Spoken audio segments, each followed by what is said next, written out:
اعوذ باللہ من الشیطان الرجیم بسم اللہ الرحمن الرحیم وبہ نستعین رب اشرح لی صدری ویسر لی امری واحلل عقدۃ من لسانی یفقہوا قولی۔ نبی اکرم صلوات اللہ سلام اللہ علیہ کی سیرت طیبہ کے حوالے سے جو ہے وہ آج گفتگو کرنا ہے۔ پیغمبر اکرم صلوات اللہ سلام اللہ علیہ کی سیرت طیبہ کے پہلو اس قدر زیادہ ہیں، اگر اس کو یوں کہا جائے کہ ایک انسان کامل میں کتنے اوصاف ہونے چاہیے تو کوئی ایسا وصف نہیں ہے اعلیٰ انسانی قدر، اعلیٰ انسانی اخلاق جو پیغمبر اکرم میں نہ ہو۔ یقیناً آپ کی ذات جو ہے وہ بشریت کے لیے حتیٰ تمام تر انبیاء کے لیے اسوہ کامل ہے۔ بالفاظ دیگر آپ میں تمام تر اعلیٰ انسانی اوصاف اور کمالات پائے جاتے ہیں۔ وہ اوصاف جن کے حوالے سے ہم کسب فیض کر سکتے ہیں نبی اکرم کی ذات اطہر سے، اور جو ہے وہ اس کو اپنی زندگی کے لیے لائق عمل قرار دے سکتے ہیں۔ اس حوالے سے ایک پہلو یہ ہے کہ پیغمبر اکرم کی سیرت طیبہ کو اگر ہم مختلف موضوعات کے عنوان سے دیکھیں تو شاید زیادہ ہمیں سمجھنے کا موقع ملے انسانی زندگی کے مختلف پہلو۔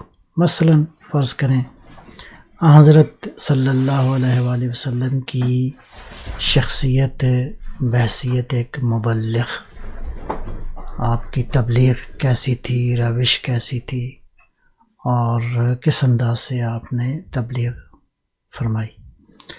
یا مثلاً فرض کریں مسلمانوں کے ایک رہبر ہونے کی حیثیت سے آپ کا زندگی کی سیرت کیا تھی، آپ نے کس انداز سے ایک لیڈرشپ کے عنوان سے کس طرح ایک عظیم اور ایک کامل مکمل لیڈر کی زندگی جو ہے وہ آپ نے گزاری۔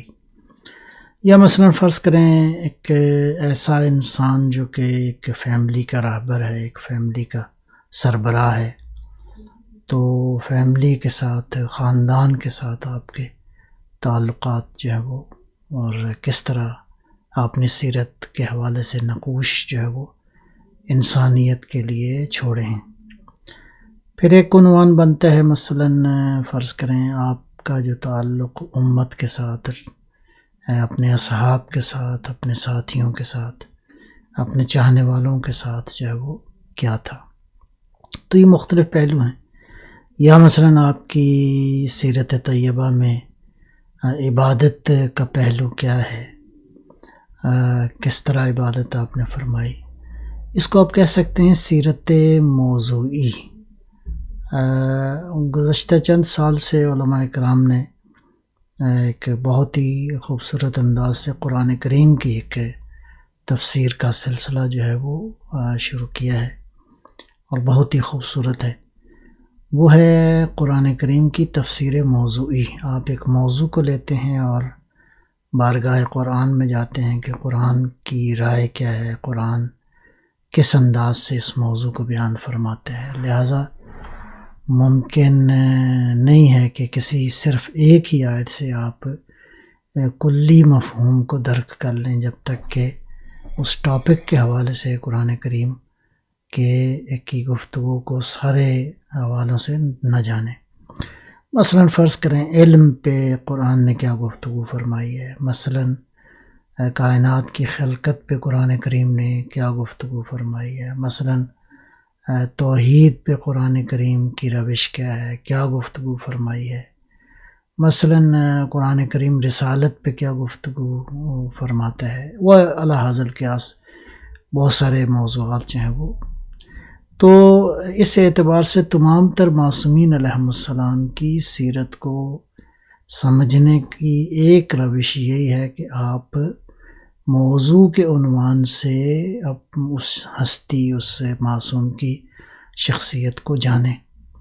تو ایک تو روش یہ ہے کہ ہر معصوم کی علیحدہ علیحدہ ان کی زندگی کے حوالے سے ہم ان کی زندگی اور ان کی سیرت طیبہ کو جو ہے وہ دیکھیں کہ کیا نقوش جو ہیں وہ موجود ہیں۔ ایک اور بھی روش ہو سکتی ہے، وہ یہ ہے کہ ٹاپک ہو اور تمام تر معصومین علیہم السلام کی زندگیوں کو جو ہے وہ دیکھا جائے۔ مثلاً فرض کریں تقوی اور معصومین علیہم السلام کی سیرت طیبہ، مثلاً علم اور معصومین علیہم السلام کی سیرت طیبہ والا حاصل قیاس، اسی طرح جو ہے وہ مختلف موضوعات ہیں۔ تو نبی اکرم صلوات اللہ سلام اللہ علیہ کی یہ مختلف عناوین کے حوالے سے ہم جو ہے وہ دیکھیں گے۔ تو اگر قرآن کریم کو دیکھیں تو یہ جو ارشاد فرمایا لَقَدْ كَانَ لَكُمْ فِي رَسُولِ اللَّهِ أُسْوَةٌ حَسَنَةٌ، کہ پیغمبر کی ذات جو ہے وہ تمہارے لیے اسوہ کامل ہے، پرفیکٹ رول ماڈل ہے۔ یا فرمایا اِنَّكَ لَعَلَىٰ خُلُقٍ عظیم، سورہ قلم کی یہ آیت ہے کہ آپ خلق عظیم پر فائز ہیں۔ یا مثال کے طور پر یہ جو اللہ نے ارشاد فرمایا مَن یُطِعِ الرَّسُولَ فَقَدْ اطاع اللہ، سورہ النساء کی آیت نمبر ہے 80۔ جس نے اللہ کے رسول کی اطاعت کی اس نے اللہ کی اطاعت کی۔ گویا یہ آیت کس قدر خوبصورت انداز سے پیغمبر اکرم کی سیرت طیبہ کو ملٹی ڈائمینشنل قرار دے رہی ہے، کس طرح یعنی پیغمبر کی اطاعت ڈائریکٹ اللہ کی اطاعت ہے۔ گویا نبی اکرم صلی اللہ علیہ وآلہ وسلم کی ذات جو ہے اپنے وجود میں کوئی بھی ایسا پہلو نہیں ہے جس پہ انہوں نے رہنمائی نہ فرمائی ہو۔ تو لہٰذا اگر اس اعتبار سے دیکھا جائے تو بہت ہی یہ موضوع ایسا ہے، بہرحال اگر واقعاً اس موضوع کی ہم گہرائی اور اس کی ڈیپتھ میں جائیں تو شاید زندگی جو ہے وہ کافی نہ ہو اس موضوع کو سمجھنے کے لیے۔ ظاہر ہے کہ جس طرح قرآن کریم مرکز ہدایت ہے، اسی طرح حضرت صلی اللہ علیہ وآلہ وسلم کی ذات اور آپ کے جو اوصاف اور آپ کی جو شخصیت ہے وہ یقیناً چلتا پھرتا ہوا قرآن، وہ قرآن مجسم ہے آپ کی ذات مقدس۔ تو بہرحال ہم اپنی بساط کے مطابق کچھ نہ کچھ باتیں جو ہیں وہ انشاءاللہ حضرت کی زندگی سے سمجھنے کی کوشش کریں گے۔ میں قرآن کریم ہی کی آیات میں کہ پیغمبر جو ہے وہ آپ کی سیرت کے پہلو کون سے ہیں جو ہے عرض کرتے ہیں۔ سورہ توبہ کی آیت ہے 128، لَقَدْ جَاءَكُمْ رَسُولٌ مِّنْ أَنفُسِكُمْ عَزِيزٌ عَلَيْهِ مَا عَنِتُّمْ حَرِيصٌ عَلَيْكُمْ بِالْمُؤْمِنِينَ رَءُوفٌ رَحِيمٌ۔ بہت ہی خوبصورت مطالب اس کے اندر کہ ایک رسول جو ہے وہ تمہارے پاس آئے ہیں من انفسکم۔ یہ تعبیر بہت ہی عجیب ہے، بہت ہی خوبصورت ہے کہ پیغمبر کی شخصیت جو ہے باوجود اس کے کہ انسانوں میں وہ انسان ہیں جس کے عروج کو، جس کی معراج کو کوئی نہیں چھو سکتا، لیکن جب انسانوں کے اندر تمہارے مابین ہیں تو من انفسکم، ایسا ہے گویا تم ہی میں سے ہے، گویا تمہارے اندر رہتے ہوئے اس میں اور تمہارے درمیان کوئی فاصلہ نہیں ہے۔ یہ الہی انسانوں کی، الہی قائدین کی، الہی راہبروں کی کیفیت ایسی ہی ہوتی ہے کہ جب لوگوں کی راہبری کرتے ہیں تو ایسا نہیں ہوتا کہ وہ راہبروں پہ کوئی اپنی حکومت اور عوام کے اوپر جو ہے وہ کوئی حاکمانہ انداز نہیں ہے جیسے کہ دنیا کے اندر حکمرانوں اور بادشاہوں کا ہوتا ہے۔ نہیں، من انفسکم، گویا یہ تم ہی میں سے ہے۔ عزیز علیہ ما عنتم، عجب،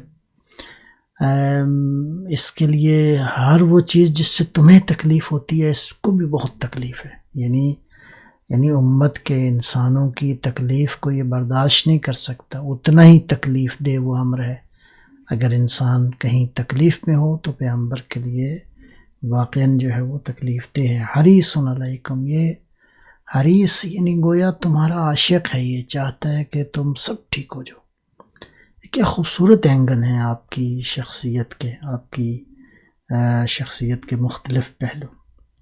بالمؤمنین رعوف رحیم، اللہ کی ذات رحمان ہے، رحیم ہے، اور مومنین کے لیے ہمارا نبی جو ہے وہ رعوف ہے، رحیم ہے۔ تو یہ مختلف پہلو اس آیہ مبارکہ کے اندر اللہ نے بیان فرمائے ہیں۔ سورہ آل عمران کی آیہ مبارکہ ہے 159، فَبِمَا رَحْمَةٍ مِّنَ اللَّهِ لِنْتَ لَهُمْ وَلَوْ كُنْتَ فَظًّا غَلِيظَ الْقَلْبِ لَانفَضُّوا مِنْ حَوْلِكَ فَاعْفُ عَنْهُمْ وَاسْتَغْفِرْ لَهُمْ وَشَاوِرْهُمْ فِي الْأَمْرِ فَإِذَا عَزَمْتَ فَتَوَكَّلْ عَلَى اللَّهِ۔ بہت ہی خوبصورت مطالب ہیں اس آیہ مبارکہ کے اندر بھی، جس کا معنی یہ ہے کہ اللہ کی رحمت سے تم جو ہے وہ ان کے لیے تمہارا رویہ بہت ہی لینینٹ ہے، بہت ہی نرم ہے۔ میرا حبیب اگر آپ سخت رویہ اور ترش رویہ آپ کا ہوتا تو یہ لوگ آپ کے بالکل قریب بھی نہ پھٹکتے۔ فاعف عنہم، ان کو معاف کر دو، واستغفر لہم، ان کے لیے طلب مغفرت کرو، ان کے لیے اللہ کی بارگاہ میں۔ وشاورہم فی الامر، ان کے لیے ان سے مشورہ کرو۔ مشورے کے حوالے سے ایک روایت میں ہے کہ اللہ اور اللہ کا رسول جو ہے وہ مشورے سے بے نیاز ہیں، اور حقیقت بھی یہی ہے۔ وَلَٰكِنْ جَعَلَهَا اللَّهُ رَحْمَةً لِأُمَّتِهِ، اس مشورے کو اللہ نے میری امت کے لیے رحمت قرار دیا ہے۔ جب آپ مشورہ کرتے ہیں تو گویا آپ انسانوں کو توجہ دے رہے ہیں، ان کو گویا آپ اہمیت اس انداز سے دے رہے ہیں کہ سینس آف پارٹیسپیشن ہو ان کی۔ اور یہ بڑا ایک خوبصورت بنیادی اصول ہے الہی قائدین کے حوالے سے، الہی رہبروں کے حوالے سے۔ اللہ کے نمائندے ایسے ہی ہوتے ہیں۔ شاورہم فی الامر، ان کو مشاورت میں شامل کرو۔ بلکہ یہاں پہ ایک نقطہ اگر میں عرض کروں تو جنگ احد میں کیا ہوا کہ نبی اکرم صلی اللہ علیہ وآلہ وسلم نے اپنے اصحاب سے مشورہ فرمایا، تو کچھ احباب کی رائے تھی کہ یا رسول اللہ ہم شہر کے اندر رہ کے بہتر دفاع کر سکتے ہیں، اور زیادہ تعداد جو ہے ان کی رائے تھی کہ نہیں وہ ہم باہر جا کے جنگ جو ہے وہ میدان میں لڑیں گے۔ تو چونکہ زیادہ افراد جو ہیں وہ ان کی رائے باہر کی تھی، تو پیغمبر اکرم نے اسلحہ جو ہے وہ اپنے زیب تن کیا اور فرمایا کہ ٹھیک ہے ہم باہر چلیں گے۔ تو ان باقی احباب نے، ان کی تعداد زیادہ تر جوانوں کی تھی، تو عرض کیا یا رسول اللہ یہ ہماری رائے ہے، ہمارا مشورہ ہے، ورنہ فیصلہ وہی ہے جو آپ فرمائیں گے۔ تو واقعاً یہ ہے کہ یہ البتہ ظاہر ہے کہ اس مشورے کے حوالے سے عام جو حالات ہیں، جو جہاں پہ ٹائم اینڈ سپیس کے حوالے سے حالات انسان کے بدل جاتے ہیں، وہاں مشاورت جو ہے وہ ضروری ہے۔ البتہ ایک میدان ایسا ہے، ایک ایریا ایسا ہے جہاں پہ مشورہ ہرگز نہیں ہے، اور وہ شریعت کے وہ احکام ہیں جو قیامت تک بدلنے والے نہیں ہیں۔ یہ وہ احکام جن کا بالکل زمان و مکان کے، مثلا فرض کریں نماز جو ہے وہ 5 رکعت 5 وقت کی نماز واجب ہے، تو یہ واجب ہے، یہ اس نے 5 وقت ہی کی واجب رہنا ہے۔ تو لہٰذا یہ میں نے ویسے ضمناً عرض کیا کہ ظاہر ہے کہ مشاورت کا معاملہ جو ہے وہ انسان کے اپنے زمان و مکان کے حالات کے مطابق۔ فَإِذَا عَزَمْتَ فَتَوَكَّلْ عَلَى اللَّهِ، میرا حبیب جب فیصلہ کر لیں، آپ ڈٹرمنٹ ہو جائیں، تو پھر اللہ پہ توکل کریں۔ تو یہ مختلف وہ چیزیں ہیں۔ اب اگر فرض کریں آپ دیکھیں تو ختمی مرتبت صلی اللہ علیہ وآلہ وسلم کا اگر ایک پہلو جو ہے وہ بحیثیت رہبر ہی، اس کو مزید اگر ہم دیکھنا چاہیں تو پیغمبر اکرم صلی اللہ علیہ وآلہ وسلم نے واقعاً ایک اسلامی معاشرے کے اندر ایک اسلامی حکومت کا قیام جو ہے وہ آپ ان قیام فرمایا، اور اس حکومت کے اندر ایسے خوبصورت اصولوں کی بنیاد رکھی ہے سرکار دو عالم نے، جو رہتی دنیا تک واقعاً ہمارے لیے نمونہ عمل ہیں، اور ان پہ عمل کرنے کے بعد واقعاً امت جو ہے وہ سرفراز ہو سکتی ہے۔ مثال کے طور پہ ایک میں عرض کروں گا نقطہ، اس میں ایک پہلو تو یہ ہے کہ نبی اکرم صلی اللہ علیہ وآلہ وسلم نے مدینہ میں جب آپ رہے 10 سال، تو اس 10 سال کے عرصے میں دشمنوں نے ہر طرح سے کوشش کی آپ کی قوت کو، آپ کے ساتھیوں کی قوت کو، آپ کو ہر طرح سے ختم کیا جائے، اس قوت کو ختم کیا جائے، اس میسیج کو روکا جائے، لیکن کس قدر تحمل سے، بصیرت سے، کس قدر برداشت کے ساتھ، صبر کے ساتھ جو ہے پیغمبر نے اس سلسلے کو جاری رکھا، اور اس عرصے میں 83 جنگیں جو ہیں وہ تھوپی گئی، یعنی آپ کو مجبور کیا گیا، اور یہ جو ہے وہ جنگیں وہی دفاعی سلسلہ تھا، تہاجم نہیں تھا، اوفینس نہیں تھا، ڈیفینس تھا. تو یہ ایک بڑا اہم نقطہ ہے. پھر ہم دیکھتے ہیں کہ ان جنگوں کے اندر نبی اکرم ایسا نہیں ہے کہ میدان میں پیچھے رہتے تھے. امیر المومنین علیہ الصلوۃ والسلام نے اپنے خطبوں میں یہ بات ارشاد فرمائی ہے کہ پیغمبر بالکل فرنٹ پہ ہوتے تھے. اور اگلی بات یہ ہے کہ ان جنگوں کے اندر حتی الامکان کوشش کی ہے پیغمبر نے کہ انسانی خون جو ہے وہ زمین پر نہ گرے. یعنی یہ بڑی بات ہے کہ ان تقریباً 83 جنگوں کے اندر کیا کچھ ہوتا اگر واقعاً یہ کچھ تو کشتار کا بازار جو ہے وہ گرم ہو جاتا. تو بہرحال ان گویا وہ نبی رحمت جو بشریت کے لیے بلکہ رحمت للعالمین بن کر آیا، اس نے اس پہلو میں بھی اپنی رحمت کا اظہار کیا ہے کہ یہ انسان بالآخر جو ہے وہ کسی ایک مرحلے پہ اس کی ہدایت جو ہو جائے. پھر اس حوالے سے ہم دیکھتے ہیں کہ آپ نے اپنے اس حکومتی معاملات کے حوالے سے ہم دیکھتے ہیں کہ مختلف شعبوں میں افراد کو تقسیم کیا. مثال کے طور پر ہم دیکھتے ہیں کہ خطوط جو لکھنے ہوتے تھے حکومتی، اس کے لیے مثلا کچھ افراد یہ متعین تھے. مختلف شہروں کے گورنر پیغمبر نے مقرر فرمائے. اسی طرح جو ہے وہ مختلف تبلیغی امور کے حوالے سے جو اہل افراد تھے ان کا انتخاب فرمایا.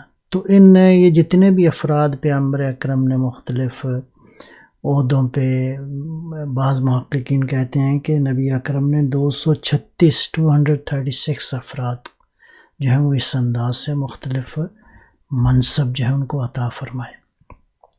لیکن بہت ہی اہلیت کا خیال رکھا ہے. مثال کے طور پر ایک تو یہ ہے کہ جوانوں کو زیادہ اہمیت دی ہے. پیغمبر اکرم نے بہت ساری مثالوں میں جناب مصعب بن عمیر، یہ پہلا وہ نوجوان ہے جو مدینہ میں آپ کی ہجرت سے پہلے جس شخصیت کو نبی اکرم نے بھیجا. ان کی عمر تقریباً 20 سال کے قریب تھی. اس نوجوان نے جا کے بنیادی وہ زمین فراہم کی، بنیادی حالات بنائے. پہلا مبلغ اور امام جمعہ جس شخصیت کو، تو جناب مصعب کو حضرت نے وہاں پہ بھیجا. اسی طرح جناب زید بن حارث جوان تھے، ان کو امیر الحجاج قرار دیا. مثال کے طور پر اسی طرح اور شخصیات میں سے ایک شخصیت عتاب بن اسید کا نام ملتا ہے کہ جب فتح مکہ جو ہے ہو گیا، تو اس کے بعد حضرت جب مدینہ کی طرف تشریف لے جانے لگے تو عتاب بن اسید تقریباً کوئی اسی طرح 21 برس کی عمر ہے اس نوجوان کی. تو مکے کا گورنر جو ہے وہ آپ نے بنایا. لیکن یہ جو مکے کا گورنر بنایا، نمبر ایک تو جوان تھے جبکہ بزرگ بھی موجود تھے، تو پیغمبر نے ان کا انتخاب فرمایا. اس حوالے سے ایک بات جو 2-3 روایات ہیں اس کا خلاصہ میں عرض کرتا ہوں آپ کی خدمت میں. پوچھا آپ نے کہ عطاب تمہیں معلوم ہے کہ یہ عہدہ میں نے تمہیں کیوں دیا ہے؟ تو عرض کیا یا رسول اللہ فرمایا. تو فرمایا کہ اگر تمہارے علاوہ اس عہدے کا کوئی اور اہل ہوتا تو میں یقیناً اس کو یہ عہدہ دیتا، لیکن اب یہاں پہ معلوم ہو گیا کہ رہتی دنیا تک نبی اکرم نے ایک اصول قائم کر دیا کہ عہدے کے لیے اہلیت ضروری ہے، سن کوئی فرق نہیں پڑتا، عمر کو کوئی فرق نہیں پڑتا، اہلیت، اہل ہونا ضروری ہے۔ اور بلکہ روایت کا تسلسل آگے پھر یہ ہے، ارشاد فرمایا کہ اگر کوئی شخص، کوئی مسلمان کسی دوسرے مسلمان کو کوئی عہدہ دے دے اور وہ اس کا اہل نہ ہو تو فقد خان اللہ ورسولہ والمؤمنین والمسلمین۔ یہ تعبیر جو ہے وہ موجود ہے کہ گویا یہ نااہل کو عہدہ دینا، اس کا نتیجہ کیا ہے؟ اس نے اللہ سے خیانت کی ہے، اس نے رسول اللہ سے خیانت کی ہے، اس نے مومنین سے خیانت کی ہے، والمسلمین، اصلاً ساری امت کا خائن ہے، وہ امت مسلمہ کا خائن ہے۔ تو یہ کیسا خوبصورت اصول جو ہے وہ آپ کی زندگی اور آپ کی سیرت طیبہ سے ہمیں نظر آتا ہے۔ تو یہ بحیثیت راہبر یہ مختلف پہلو ہیں جو قابل غور ہیں کہ حضور نے کس انداز سے ان افراد کو جو ہے وہ مختلف ذمہ داریاں جو ہیں وہ عطا فرمائیں۔